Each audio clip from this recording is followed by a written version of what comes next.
everyone. My name is Shamira Ahmed, and I'm presenting my talk on AI and economic development in Africa.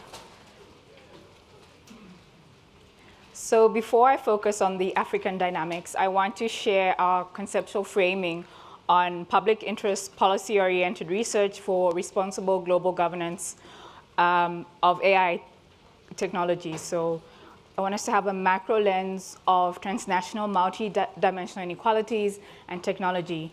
So we need to understand that inequality of all forms is always shifting as a result of a multitude of factors, and technology is only one of them. We need to understand structural inequalities that are embedded in existing ecosystems, and we can start by defining what are structural inequalities. There are systematic disparities in access to resources, economic opportunities, and power that are embedded within social, economic, and political structures. So according to the UN's Science, Technology, and Innovation Report, the 2021 publication, these inequalities manifest in various forms, including disparities in access to digital infrastructure, education, and economic resources. And if you look at the figure that shows there is a value chain of inequality from policies that includes governments, international institutions, technology, national innovation and science ecosystems that include technology transfer, learning and cooperation, jobs, goods, services, and it impacts individuals as well as communities, resulting in inequality within countries and between countries. And this all impacts the 5 A's of technological progress. That's availability, affordability, awareness, and accessibility, and your ability to create value from the technologies. Still looking at the macro picture, let's move beyond economic growth to address widening inequalities that are associated with technological transition. So if we look at GDP per capita over the past few decades, GDP per capita has increased for a few countries, and it's increased exponentially since the 1920s based on the age of oil and automobile and mass production.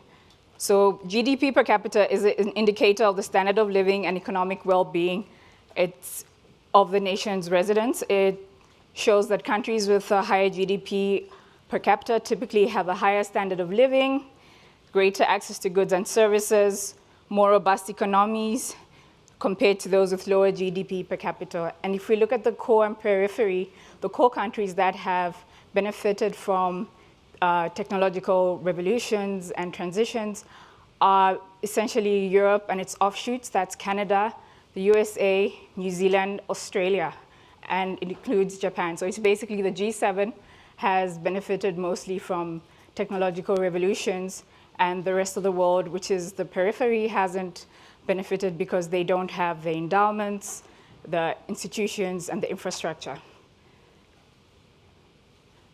So when we think of all those dynamics at the macro level, it shows us that there are certain prerequisites that are needed for a country to use, adopt, and adapt frontier technologies and database systems such as AI. So it needs fundamentals and foundational things like ICT deployment, skills, R&D activity, industry activity, and access to finance. And when we look at the index, the average index scores by geographical group, there is a world average, and North America, Western Europe, and Northern Europe, Eastern Europe, most of Europe and Oceania is above the global average. Most of the global majority is below the global average, and sub-Saharan Africa is significantly below the global average. So now that we looked at the macro level, I'm going to narrow down to what we're here to talk about: the African facts and figures on economic development and AI in Africa. So if we think of the endowments, the skills, the different indicators that are needed to adapt, adopt, and leverage technologies at scale, it's clear that the facts and figures show that Africa is not ready. 55% of the population has access to electricity. We have a low internet penetration rate, only 40%. From a governance level, only 7 countries have national AI strategies. We currently have a continental AI strategy that was recently published. In terms of global AI talent, only 1.5% of global AI talent is based in Africa. And despite all these challenges, we still have 2,400 plus companies, and 41% of them are small and medium enterprises. So when we look at the global projections of AI's contribution to GDP, Africa only has a projected estimation of 1.2 trillion, which is a very small amount compared to the 15.2 trillion globally that's projected in 2030. So based on the macro dynamics of structural inequality, based on technology deployment, adaptation, use, and access, it's clear that the current status quo of AI development and deployment relies on data inherent with structural biases, and deploying AI without systematic ethical considerations may exacerbate existing multi-dimensional global inequalities. And it's not only based on like ethics and morals, but also the data shows us that technological transitions have been associated with a lot of widening inequality based on existing endowments, human capital, and other enablers that enable countries to scale the benefits of frontier technologies such as AI. So we need a decolonial framework. The current institutions that we have were created when the world was a different place, there were different values, and different things were acceptable. It doesn't reflect our current global dynamic. We need to reflect on past global governance failures, which include colonization, and ensure that AI governance discussions and decisions include the global majority at the core. So we need to directly involve nations with weaker AI maturity and geopolitical heft. It shouldn't only be a global G7 discussion, because other than the moral and ethical need to include more people at the table, it makes economic sense to have more stakeholders to make sure that we have innovative, adaptable, and relevant governance that aligns to contextual realities of different places. And we need to ensure that the broadest spectrum of benefits, such as socio-technical self-determination, equity, and intergenerational economic justice, are included in how we govern and deploy AI technologies. In terms of the key recommendations for sustainable development for Africa, looking at the 5 key areas that will be able to advance adaptation, accessibility, and use of technology, we obviously need to look at the foundational aspects such as connectivity and accessibility for effective AI at scale in Africa. We need to ensure that local communities are involved and there's AI sovereignty, and we need to ensure that we're building local ecosystems, and not only from building talent and infrastructure, but also from the policy perspective. It's really unacceptable that in 2024 we have foreign consultants coming to teach and show African governments how to develop AI strategies. The local policy experts should be enriched and develop the capacity to contribute to their own ecosystems, rather than having a foreign consultant showing you how an AI policy or strategy is developed. We need to build trust and transparency within AI systems, especially regarding the use of data, and we also need ethical innovation. We need a supportive, enabling environment, from infrastructure to policy, throughout the whole multidimensional aspects of AI governance. We need to have policy that creates the conditions for inclusive AI innovation, while also mitigating risks associated with new technologies.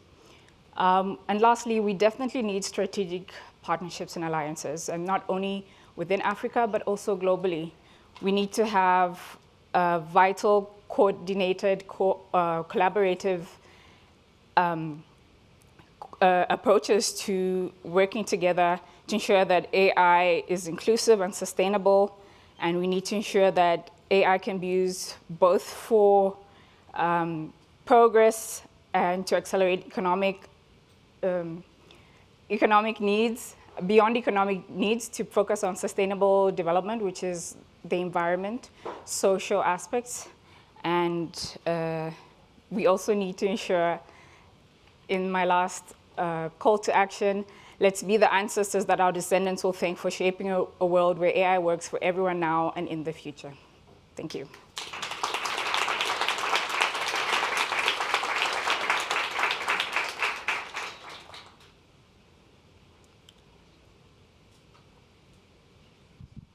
Hi. Any questions for Shamira? Hi, Alex Costa from Microsoft. I'm just curious how, thinking about this, oh, sorry. Thank you so much for this presentation. And I'm curious about, especially in the strategic partnerships and alliances pieces of this, how do we think better about forming those in non-extractive ways that actually serve capacity building and capability? I'm just thinking through like what would be the principles for thinking through how to structure that? I think one of the key approaches would be to include local stakeholders. And like I mentioned, not only through like a boot camp or technical capacity building or infrastructure development, but also including different stakeholders in the ecosystem so that they own the policies, the governance, the infrastructure. They are included in the development of the AI ecosystems.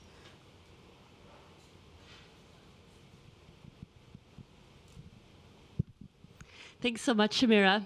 Earlier today, a few speakers mentioned how in African countries, there's an interest in innovation rather than safety and risk mitigation as much.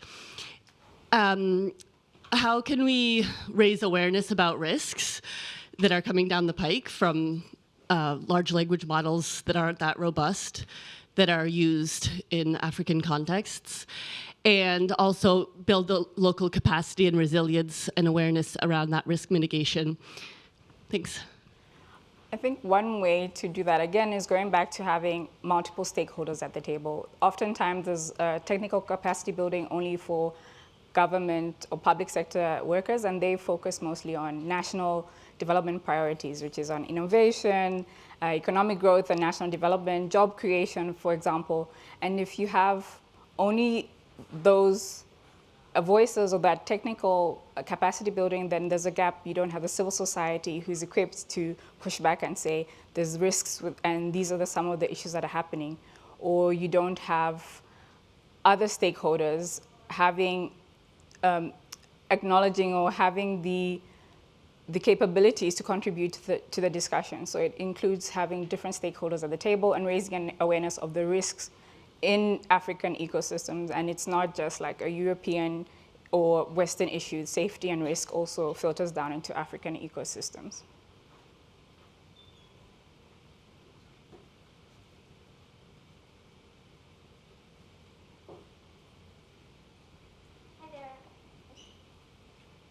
Hi there, I'm Bea Cavello at the Aspen Institute, and thanks so much for the presentation. And one of the things that you've touched on is the important roles of partnerships, and particularly drawing from like disability communities, like Nothing About Us Without Us, which I really appreciate.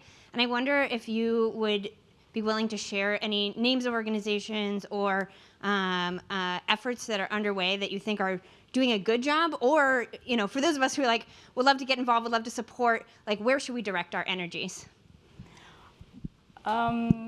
There are quite a few organizations, and it depends on, they have different focuses. So I think I can share a list with the organizers, and think that's easier because there's quite a few organizations working on a broad spectrum of issues.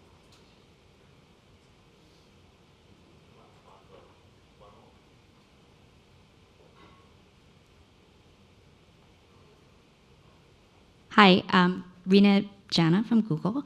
Thank you so much for that presentation, and really got me thinking. Would love to learn from you. You mentioned 2,400 AI startups.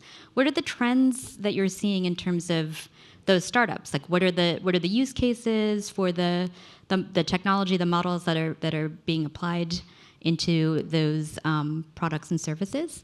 If you have any sort of broad view, it'd be amazing for us to learn from you, like what's popping up across those innovative companies? Most of the startups are funded for supporting global challenges. So it's food security, public service innovation, it's healthcare. So they're focused towards AI for good, I can say. There's very few commercial startups, very few. Most of the commercial private sector work is done in-house in like big financial institutions or working with innovation hubs that are sponsored or funded by a big financial institution. So most of the small startups, I have mentioned that it's small startups, it's mostly geared towards addressing AI challenges. Thank you. One more question. Thanks.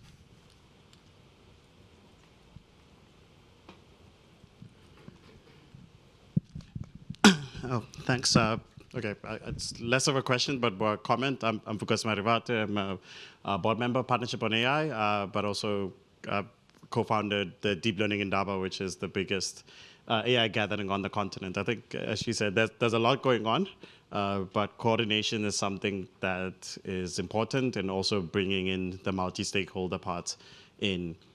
You have governments who are will be here for this next few days and weeks, but sometimes they're very disconnected from people on the grassroots. For me, always the suggestion would be, if you really want to understand what's going on across the African continent, Deep Learning Indaba, Data Science Africa, Data Science Nigeria, all these organizations have been working for almost close to 15 years, mobilizing across the continent. It's a good way to understand also locally, because some of them are more regional. And if you want to, try to make yourself to the annual Deep Learning Indaba. We were just in Senegal 2 weeks ago, 650 people. R&D, policy, all these things going on. So that will be another thing. But yeah.